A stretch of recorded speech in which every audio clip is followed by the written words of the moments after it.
Hello everyone. So I just finished watching Justice League Dark Apokolips War. This is the last of the DC animated movies. It is the 15th movie in this kind of run that started off with Flashpoint Paradox. And right off the boat, I do have to say that this is not the most accurate telling of the Darkseid War run that they did in the comics.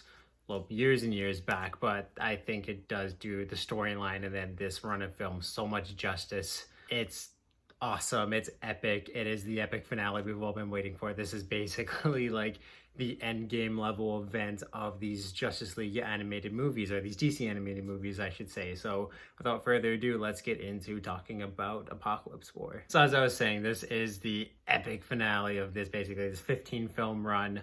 It does do an amazing job kind of tying every like little thing in these movies. Like there's stuff from Flashpoint that comes in. There's stuff from Aquaman and the Wonder Woman solo movies that they did in this. There's a lot of the Justice League versus Teen Titans elements that get put into this. A lot with Raven and her character and her relationship with Trigon. And there's just so much they jam pack in this movie. And it's just such, like I said, how Endgame kind of went back throughout the history of the Marvel movies. That's what this movie does a little bit. Not in depth as Endgame did it, but like I said, it's just this big epic finale event, and it does do the whole, like, this whole timeline justice. So yeah, in this movie, this is Darkseid's, basically, the Justice League gets word that Darkseid is going to come attack Earth again, and Superman has the plan to go on the offensive and stop Earth from being hit by just a ginormous force, like the whole force of Apokolips, basically. And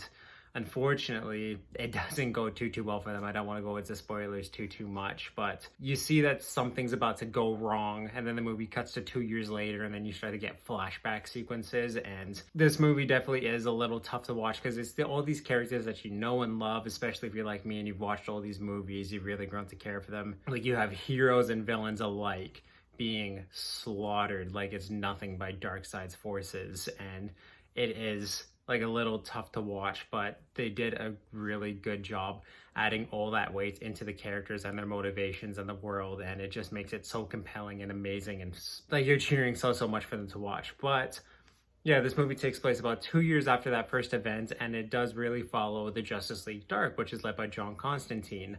Superman and Raven are really big players in this. Robin is a huge player as well, but you do get a lot of characters on screen. Like, we have members of the Justice League, like I said, Justice League Dark, Suicide Squad comes in, a bunch of villains, you get a lot of Darkseid, and just like they're pulling characters from every single hat in the DC universe. And it was just so cool to come and watch all these characters interact and fight basically to save Earth. Whether or not, like I said, the Suicide Squad is very different from the Justice League, but they come together just knowing that this is their planet and they have to defend it. And it's just the weight and the loss that you see from everyone just translates perfectly into the characters and on screen. And it was amazing and so epic to watch. But yeah, Earth is basically being stripped for all of its resources.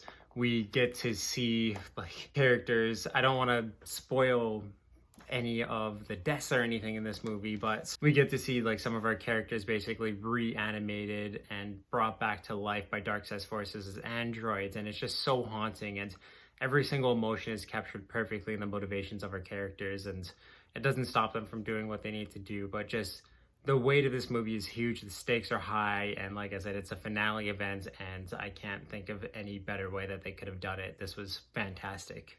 It being an adaptation of the Darkseid War, it does, like I said, it plays with it quite a bit, but it's so true to everything DC in terms of the violence, the darkness that it has, all the roles that our characters play. Every single character is put into this movie perfectly. They don't feel out of place at all. They don't feel out of character. It was just an amazing event to watch. It really feels like a breath of fresh air that they're like, they kind of got all of these big storylines out of the way and they could play with the finale that they wanted to. And like I said, it's not like a panel for panel adaptation as some of these other movies have tried to go, but it's so true to basically the weight that Darkseid Wars had, and it's exactly what's translated onto the screen here.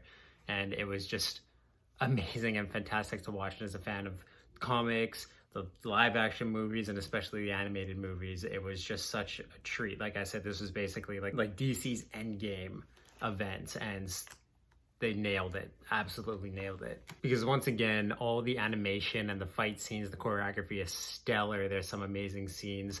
All the violence, grotesqueness, darkness translates like perfectly on screen, and it just really creates a gripping and compelling story, like through and through. Every single character has a really gripping and amazing arc. Even to some of the characters that go off in ways that might not honor them too well, or it just seems too simple.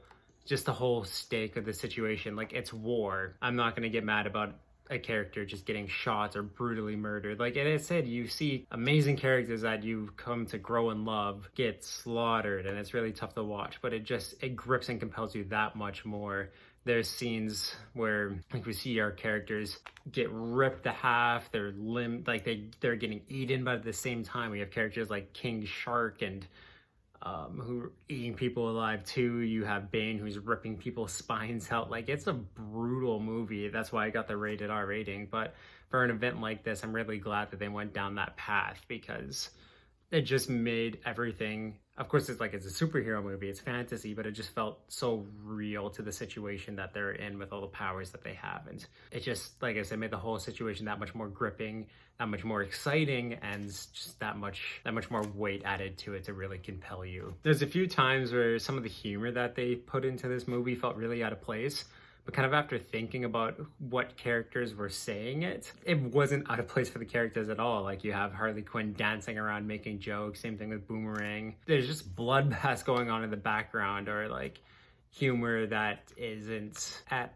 all right for the situation that they're in, but that's just what these characters are. And like I said a little earlier in the review, is just, it did an amazing job bringing all of these characters on the screen, putting them together, and still having them be a true adaptation of each and every single character. And that was really impressive, and one of my favorite parts about the movie. You don't just get that in the comedy, you get it from the trauma that they see, where they're experiencing the exact same trauma that we're seeing on screen, and it just translates perfectly to how we're viewing it, to how they're viewing it, and how they're acting upon it. And it just makes it that much more exciting, compelling, gripping. Even to like in the main arcs, it does an amazing job. Well, every single character does an amazing job realizing them, but when it comes to Constantine and Raven, these are really the star pieces of writing that I found in this movie, where it's just Constantine coming to realize that he's in a situation bigger than himself, and Raven realizing just how powerful she is on her own. And like, even though she's defeated her father, just how much of a hold he still has on her. And it's just basically like, between these two characters, even though they don't have a choice to be in the situation that they're in, they realize their freedom in the role to play how they want to and save planet Earth and all their friends. But yeah, like I said, some of the characters don't get too much screen time or the finale that you want to see out of them, but it does an amazing job with some of the lesser known characters like Etrion or King Shark. King Shark in this movie is hilarious. Every single character is so well grounded and has a really great arc.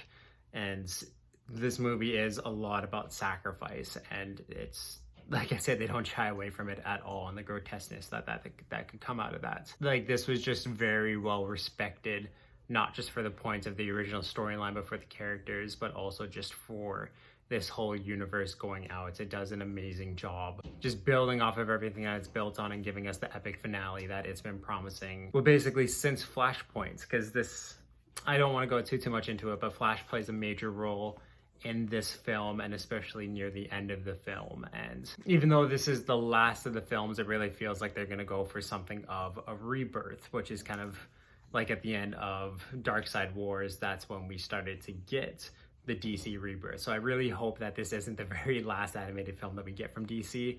I really want to see more, and I'm excited to see more from it, because if they can give us amazing runs like they did in this animated universe, like they do in the comics, I never ever want to lose that. So please give us more DC. This was amazing. But with all this taken together, like I said, this is just such an amazing epic finale. It's why I'm gonna give Justice League Dark Apokolips War a 9 out of 10. It is so epic, and I think it is a movie that every single DC fan needs to experience. It's just in every single way. It's a love letter to the fans, and if you like anything that the DC universe does, It's all put into this movie. It's jam-packed. It doesn't feel too full. It doesn't feel too light. It's exactly what it needed to be for a finale. The ending is a little ambiguous, but I'm so excited to see what they can do with it, and I'm so excited for more. So please let me know what you guys thought about Apokolips War, and if they do continue to make more of these animated movies, which ones do you want to see brought onto screen? Do you want to see more of the Rebirth? Do you want to see more New 52 stories, which I don't think they'll do, but yeah, just let me guys know. As always, subscribe, leave a like, leave a comment. You can check out all my other videos from my playlist below, but awesome guys, please check out Apokolips War. It's easily one of my favorite movies of the year, and it's just an epic finale to an epic series of films.